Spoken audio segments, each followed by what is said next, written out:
मराठवाड्यातील प्रसिद्ध डॉक्टर अरुण शिवाजीराव बडे यांचे बीडमधील सर्वात अत्याधुनिक कार्डियाक युनिट, रुग्णांसाठी तज्ज्ञ डॉक्टर टीम 24 तास उपलब्ध। येथे angiography, angioplasty, 2D echo, x-ray, sonography योग्य दरात केली जाते।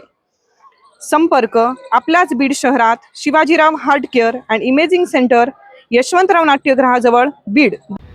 बीड ऑनलाईन ज्ञानभूमीमध्ये आपलं सर्वांचं स्वागत। मी ज्ञानोबा वायबसे। गेल्या 50 दिवसापासून बीड पोलिसांना सापडत नसलेला GST वरिष्ठ अधिकारी प्रदीप फाटेला काल पुण्यातून अटक केली आहे। खऱ्या अर्थानं पाहिलं गेलं तर सचिन जाधवर हे बीड GST विभाग प्रमुख होते आणि त्यांच्या वरिष्ठ असणारा प्रदीप फाटे हा एक अधिकारी होता। प्रदीप फाटेच्या त्रासाला कंटाळून सचिन जाधवर यांनी बीडजवळच्या एका ग्रामीण भागामध्ये जात त्यांनी आपली जीवनयात्रा संपवली।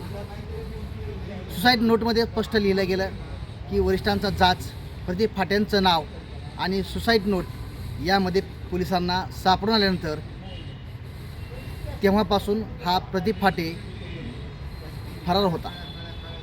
बीड पोलिसांनी सुरुवातीला गुन्हा दाखल करण्यासाठी टाळाटाळ केली, मात्र भक्कम पुरावे असल्याने पोलिसांनी शेवटी 10 दिवसानंतर गुन्हा दाखल झाला आणि तब्बल 50 दिवसानंतर प्रदीप फाटे फरार होता। तो अनेक नातेवाईकांकडे गेला, अनेक नातेवाईकांचा सहारा घेतला। विशेष म्हणजे बीड पोलिसांनी गेल्या 72 तासात अथक परिश्रम घेतलं, रात्रंदिवस त्याचा शोध घेतला आणि काल सायंकाळी पुण्यामध्ये एका नातेवाईकाच्या घरी तो आराम करत असल्याची माहिती मिळाली आणि त्याला त्या ठिकाणून अटक केली आहे। ही अटक मोबाईलच्या नेटवर्किंगनं, मोबाईलच्या टावरवरून आणि त्यानं वापरलेल्या मोबाईलच्या लोकेशनवर मिळालं आहे। विशेष म्हणजे प्रदीप फाटेने जे मोबाईल वापरला गेला तो एका मयत माणसाच्या नावे घेतलेला आहे।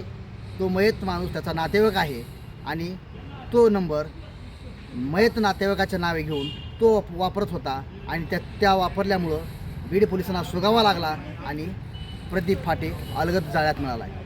आता बीड शहर पोलिसांनी त्याला न्यायालयात हजर करतील आणि हजर केल्यानंतर त्याला PCR मिळतो का MCR मिळतो हे येणारा काळ ठरवेल। मात्र सचिन जाधवर यांच्या कुटुंबियांना थोडासा दिलासा मिळाला आहे, मात्र त्यांना न्याय मिळाला नाही। कारण खऱ्या अर्थानं पोलिसांनी जर बारकाईने तपास केला तर ह्या पूर्ण घटनेचा उलगडा, या पूर्ण घटनेमागं काय होतं, नेमकी त्यांनी आत्महत्या का केली याचा उलगडा जाधव कुटुंबियांना अगदी मिळणं गरजेचं आहे। कारण त्यांना न्याय मिळणं गरजेचं आहे, जेणेकरून प्रदीप फाटे आता बीड पोलिसांच्या जाळ्यात अडकला आहे। तो सध्या त्यांच्या ताब्यात आहे आणि सदर प्रकरणातील आरोपी जर आपण त्याची सखोल चौकशी केली गेली तर या प्रकरणातील भरपूर गोष्टी बाहेर येतील।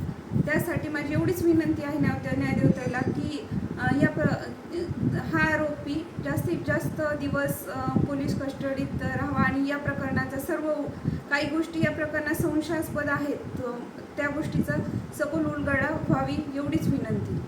बीड शहरातील प्रसिद्ध डॉक्टर मुजाहिद यांचे ब्रेन केअर हॉस्पिटल व संकल्प व्यसनमुक्ती केंद्र आहे। येथे सर्व प्रकारच्या मानसिक आजारावर व व्यसनावर उपचार केले जातात।